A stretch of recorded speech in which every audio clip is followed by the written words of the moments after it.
It was the last week of June, and the news is hotter than Texas in July.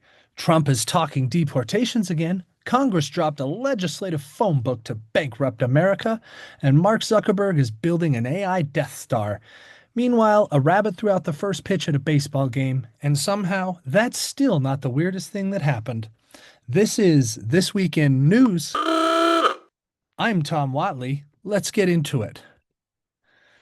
A gentle reminder that this show may contain dry humor, mild profanity, and jokes that make group chats awkward. Please proceed accordingly.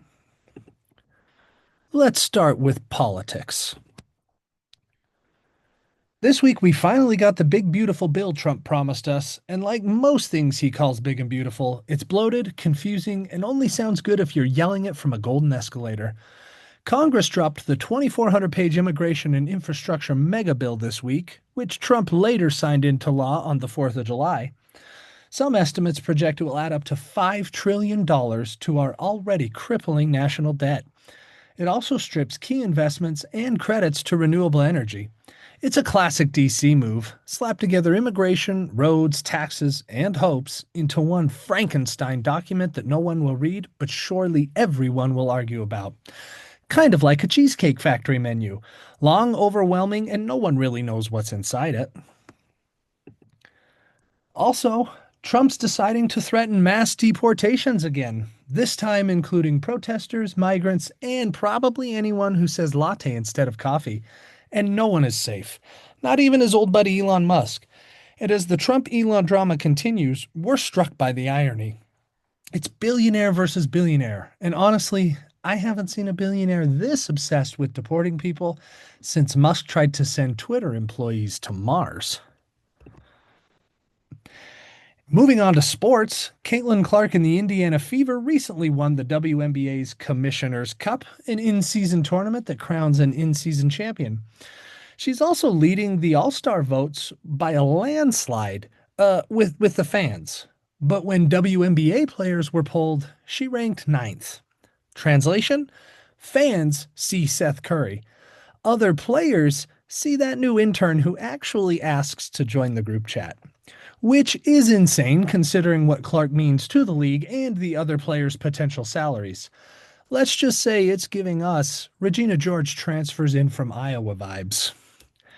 And speaking of hot girl energy, is there anyone more popular and hotter than Sophie Cunningham right now? The breakout star of the Indiana Fever was recently asked about WNBA expansion. Her comments did appear to throw shade at Cleveland, but throwing shade at another city from Indianapolis? Naturally, Clevelanders took offense and an online brouhaha started. But nobody wins here because a Cleveland-Indianapolis beef about who is the better city is really just like two cardboard boxes arguing over which one is wetter. Speaking of beefs where no one wins, let's talk tech. Mark Zuckerberg is trying to poach the world's top AI researchers.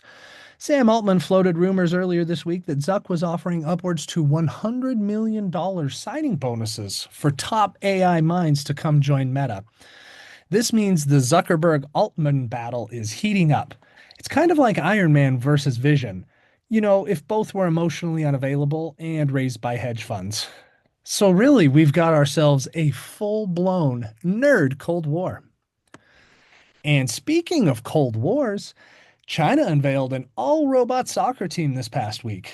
The footage of robots playing a contested game of soccer is truly something to behold. And reportedly, Chinese soccer fans are thrilled. It's the first and likely the last time that we'll be talking about China and success in sports. Of course, there's this other painful realization that these soccer-playing robots do bring into stark reality. While they may qualify China for a World Cup, it is more likely that they'll conquer all of humanity by halftime. So we've got some trade-offs ahead of us. In celebrity news, you've probably heard all the baby oil jokes in Diddy, so we're going to give you a couple more. Diddy recently slipped past the most serious charges this week, and I do mean that literally. The man is more slippery than a baby oil wrestling match at a Miami yacht party. But at this point, it's Diddy's lawyers who really deserve their own Grammy. How they got this man off is inconceivable.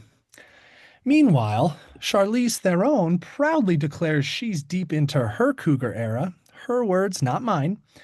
In an interview that dropped along with her role in the Netflix sequel, The Old Guard 2, Theron bragged about her recent sexual encounter with a much younger man.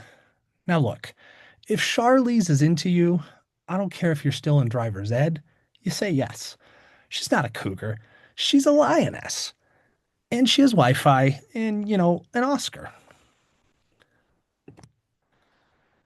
On the economic front, the June jobs report came in much stronger than expected, which shocked economists who usually only get shocked when their wine delivery is late.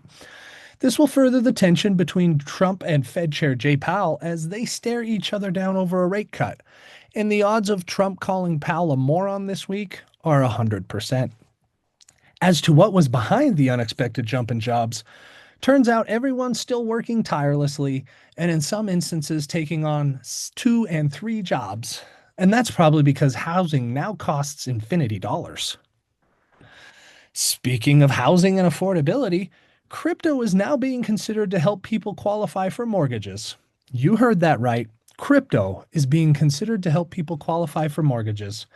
We have finally found a way to combine the volatility of Bitcoin with the so called calm measure of a world of American housing finance. I'm asking, what could possibly go wrong? Hey, honey, we lost the house. Turns out my fart coin took a dip and I couldn't offload my cum rocket fast enough. Tough times ahead. Our local spotlight takes us to the greatest little city in America, Reno, Nevada. The Reno Aces had a rabbit named Alex the Great throw out their first pitch this week, and honestly, it was better than 90% of celebrity first pitches. Not only did the rabbit get the ball across the plate, he didn't need a publicist to explain it afterwards. And there are rumors now that Alex the Great is in talks to sign a deal with the Colorado Rockies. Congrats, Alex.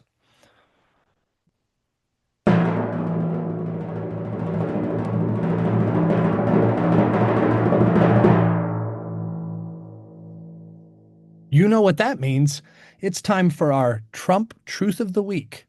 Wink.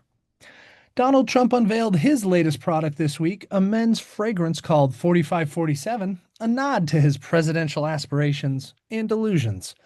Priced at $99, the bottle promises notes of citrus, spice, and Supreme Court immunity. That's right, for just under $100, you can smell like a world-class grifter today. In our fun fact, we are now officially closer to the year 2050 than we were to the year 2000. That means flying cars still aren't here, but that high school playlist you jammed out to just got reclassified as the Golden Oldies. So to recap, everyone who's not another player in the WNBA loves Caitlin. Republicans are fast-tracking our impending financial doom. Mark Zuckerberg is going full nuclear on poaching AI talent. And in China, the robots are better at sports than humans. But at least one rabbit still believes in America, and that, my friends, is the kind of big, beautiful chaos that we can count on. This has been This Week in News.